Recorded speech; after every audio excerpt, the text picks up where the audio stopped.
It took me 1,912 days to invest a little over 418,000 bucks. So I wanted to give a very straightforward, no-nonsense path of how I got here in hopes that you can learn something from how I did it. And I summarized it to the 5 key drivers for how we were able to invest this much in our 20s. And I don't say this for the YouTube retention algorithm thing, but honestly, number 5 is our secret weapon. So just trust me and stay for that part. The first thing that helped me invest that much money is I got married. In 2020, my wife and I got married. I was 24 at the time and she was 20 years old, and we were considered dinks. Dual income, no kids, which is honestly a huge hack that I don't hear people talk about in the personal finance space, mainly because it's not related to saving money or investing in stocks versus index funds or whatever, but it's a huge hack because you get to essentially double your income, but you share one place to live. Now, I know you're doubling other things like food and whatnot, but generally speaking, people who are married are going to overall make more money than a single person. When we first got married, I was making $64,000 as a junior data analyst, and that has ranged from there all the way up to $111,000 right now as a senior data analyst. And my wife went from working at our church making a little above minimum wage, so I think it was something like 11 bucks an hour, let's call it $24,000 a year, all the way to about $78,000 that she makes right now. And that brings me to number 2, which is that our household income was high throughout this whole time. If you were doing the math, our salaries combined range from $88,000 to $189,000 where they're at today. So we had decent salaries, and then we grew them to what I would consider really good salaries. So I don't want to sugarcoat that point. I got a master's degree, which helped me get a big boost in my salary. And my wife went from working at a church to working at Target to working at the same company I am to getting a better job at that same company. So I went the education route, she went the job hopping route. Both of them worked pretty well. At the same time, I've also had a side hustle as a data consultant, which has made me something, I think it's around $50,000 over the past 2 years, working pretty part-time, which is great. That's allowed us to cover a lot of big expenses in our life that we would have otherwise had to pull out of our emergency fund. And then we live in a relatively cheap state. It's the 14th lowest in the US, which is different than if we were to live in like LA or New York City, for example. But none of our income matters if we don't do the next point, which is to live frugally. This entire time we budgeted every single penny that has come in and out of our bank accounts, and I have the spreadsheets to prove it. So that's been a huge help, knowing where our money is going and being in control of that,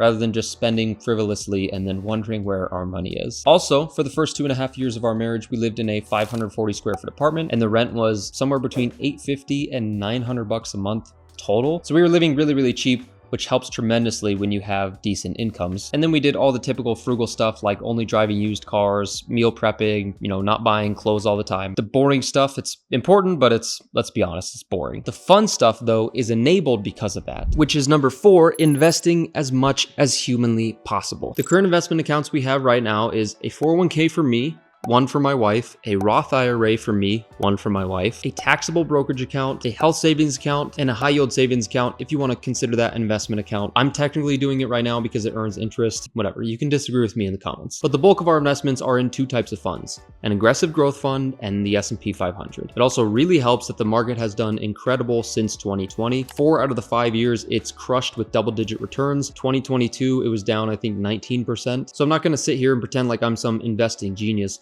I just followed really good principles and invested a lot as soon as I could. I maxed out my Roth IRA. I've been doing that for about 3 years since I opened it. And then my wife opened one about 1.5 years ago, and she puts $200 per month in it right now.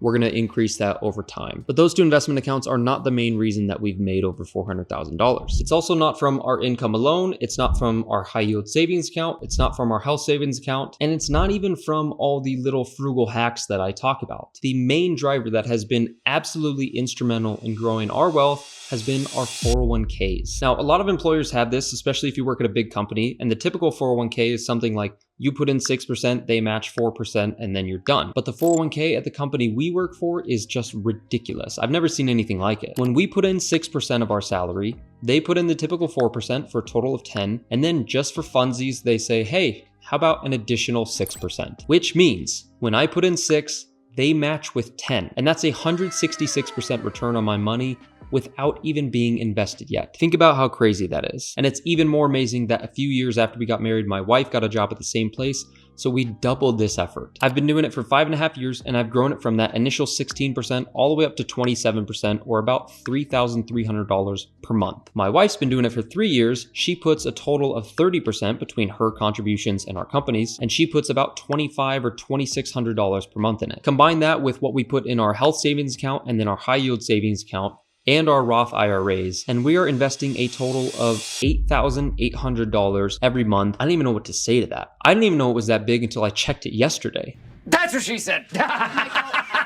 And honestly, the reason that we live so frugally is because we only see a small amount of our paychecks come into our checking account, because I've automated all of the investing to go to all these different accounts. I don't even see that money touch our accounts. So I'll show you a breakdown by year in just a moment so you can see that it really is a steady increase every single year, and that it's possible if you're starting from zero like we did a few years ago. And again, the reason I say this isn't to compare to anybody. My hope is that you see this and you go, oh, okay, well, if I push for years on end, if I make a good salary, if I live frugally and save the difference and invest the difference, things can grow really, really quickly. And of course, the stock market has to do really well, which you can't really control, but you can control all the other things. So check this out. At the end of 2020, our total amount of money invested was $15,000. Then in 2021, it jumped up to $48,000 with all the contributions that we were making and some growth. In 2022, it doubled, more than doubled, to $111,000. That includes some equity in our house and a taxable brokerage account now as well. 2023, it jumps to $189,000. 2024, $324,000. That year was absolutely insane. That's a combination of our house equity going up, salary increases, 401k increases. And then in 2025, right now we're at $418,000 and we still have 4 months left in the year. So the way that we prioritize this is keep saving till you hit your emergency fund, live frugally so you can invest as much as possible. We bought low cost index funds. You buy whatever you feel like you want to buy. That's just what we did. And then do that for years. That's it. And if you're struggling to find creative ways to save money right now, I've got this video showing 11 rules that helped us save a bunch of money. So go check that out. We'll see you there. Peace.